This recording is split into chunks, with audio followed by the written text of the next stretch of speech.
Boa tarde, crianças. Espero que vocês estejam bem. Nós vamos começar agora a nossa aula de História. Por favor, abra o livro na página 154. Nós vamos começar hoje a nossa unidade 4, que se chama As mudanças para outros lugares modificam os espaços de vivência? Então, a nossa unidade já traz aí uma pergunta para a gente. Vamos prestar muita atenção nas imagens de abertura do capítulo, para que a gente responda essas 3 questões aqui. Podem responder aqui nessa página mesmo, tá, crianças? Observe a imagem e responda. Você conhece pessoas que mudaram de bairro, de cidade ou de país? Segunda pergunta. A imagem mostra pessoas indo para outros lugares. Em sua opinião, por que elas estão se deslocando? Por que elas estão indo de um lugar para outro? E terceira pergunta. Você acha que quando as pessoas encontram um novo lugar para viver, há uma troca de conhecimento e cultura com as pessoas que já vivem nesse lugar? Respondam, quero que vocês sejam bem criativos nessa resposta, hein, crianças? Vamos agora para a página 156, dar início ao nosso capítulo 1, que se chama Da África para o Mundo. Vamos lá, sigam a leitura. A migração de pessoas sempre esteve presente desde os primeiros grupos humanos que habitaram o nosso planeta. Este processo de deslocamento de uma região a outra provocou muitas modificações nos espaços de vivência da sociedade. Então, a migração, gente, a migração é a mudança, né, dos seres humanos de um lugar para outro, não só dos seres humanos, tá, crianças? Nesse caso, a gente vai ver as nossas questões. Isso sempre existiu e esse processo provocou muita mudança, gente, nos espaços em que a sociedade vive. Olha a legenda da imagem. Atualmente, o ser humano está presente em quase todas as áreas do nosso globo terrestre. Migração, olha aí o nosso glossário. É a entrada ou saída de pessoas de um lugar a outro em busca de melhores condições de vida. Ponto de partida. Você sabe o que a imagem quer mostrar? Então, essa imagem aqui, ó, o que vocês acham que ela quer mostrar? Dê sua opinião. Hoje em dia, há pessoas vivendo em praticamente todas as regiões do mundo. Você acha que sempre foi assim? Podem fazer as respostas aqui. Quem tiver a letrinha maior e quiser usar o caderno de história, tá ok, tá bom? Depois de responder isso aqui, a gente vai para a nossa página 157, Entender História. Vamos lá. O surgimento da espécie humana e sua expansão para o mundo. Vamos entender um pouquinho mais sobre esse título aí. As evidências científicas indicam que a espécie humana, da qual fazemos parte, tenha se desenvolvido há cerca de 300 mil anos no continente africano. Nossa espécie se diferenciava dos seus ancestrais por sua capacidade de pensar, raciocinar, se comunicar e viver em grupos sociais. Mas o gênero humano, do qual pertence a nossa espécie, é muito mais antigo. Ele começou a se construir há mais de 4 milhões de anos e, desde então, passou por um longo processo de desenvolvimento. É isso mesmo, os seres humanos se desenvolveram ao longo de milhões de anos.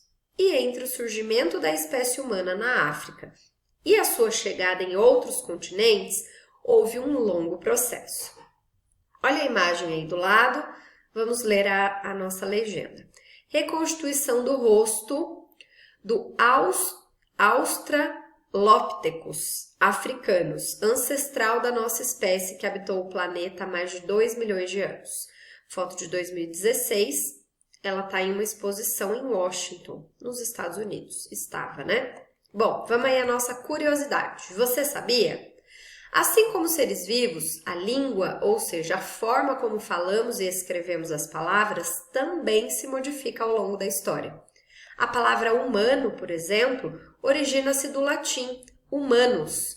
O latim era uma língua falada na Europa muitos anos atrás e dela derivam-se vários outros idiomas, como o português. Atualmente, poucas pessoas conhecem e falam essa língua tão antiga. Olha a imagem aí, gente. Livro escrito em latim. Observe como há palavras parecidas com o português. Conferentia é conferência, tertia é terceiro, sumário é um resumo, é o sumário. Então, a nossa língua, a língua portuguesa, ela se derivou, ela se formou a partir do latim, tá ok? Página 158.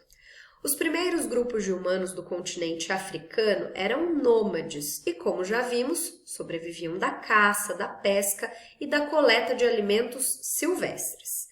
Eles viviam em bando e construíam instrumentos e abrigos rudimentares, com a utilização de ossos, madeiras, peles de animais e pedra. Olha aí as imagens. Seguindo a leitura, já que a gente vê o nosso glossário, tá bom? Há mais ou menos 100 mil anos iniciaram um longo processo de deslocamento para outros continentes. A partir de análise de vestígios históricos, os cientistas descobriram sobre essa migração e passaram a querer investigar como tudo pôde ter ocorrido. Algumas das perguntas que eles se fizeram foram: em que condições os primeiros humanos se deslocavam de um lugar para outro? Como teriam chegado ao continente americano e que caminhos teriam percorrido? Diante desses e de muitos outros questionamentos, os cientistas formularam teorias a fim de explicar a ocupação humana em todo o mundo. A chegada dos primeiros habitantes ao continente americano, por exemplo, também possui diferentes hipóteses entre os pesquisadores, como veremos a seguir.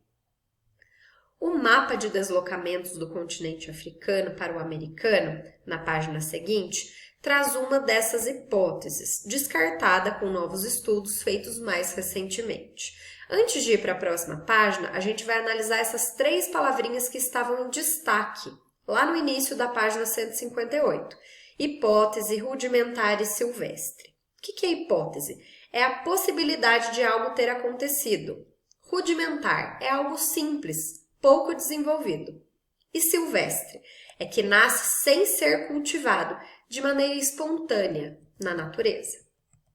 Vamos agora ver o mapa, que é o mapa de deslocamentos do continente africano para o americano, e analisar essa hipótese, que já foi descartada porque tiveram novos estudos. Então, olha só, movimentos migratórios antigos na América. Então, a linha vermelha são grupos humanos com morfologia similar, ou seja, parecida a australianos e africanos.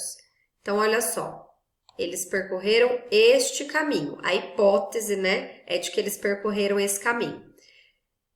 Aliás, esse vermelho aqui, desculpa, crianças. E o verde são grupos humanos com morfologia similar a asiáticos e americanos. Percorreram este caminho verde, certo? Isso aqui são caminhos pré-colombianos. Migrações foram multiétnicas e descontínuas, tá ok?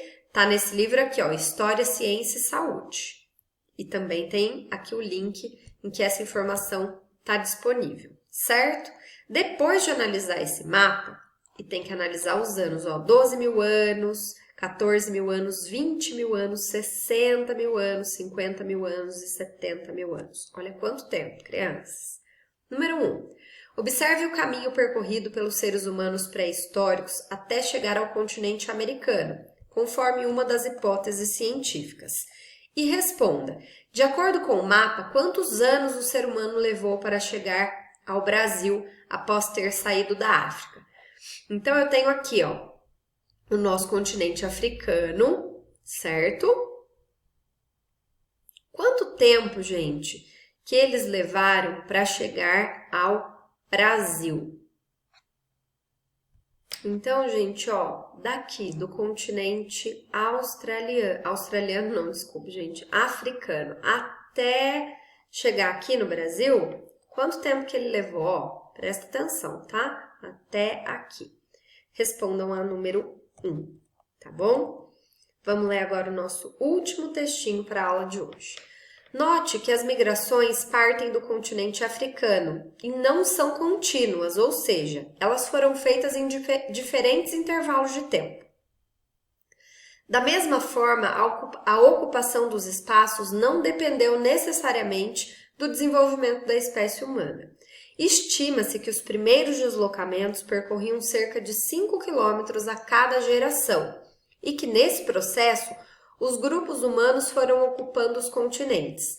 Essa foi uma longa jornada humana. Depois de muito tempo, praticamente todas as regiões do planeta foram ocupadas.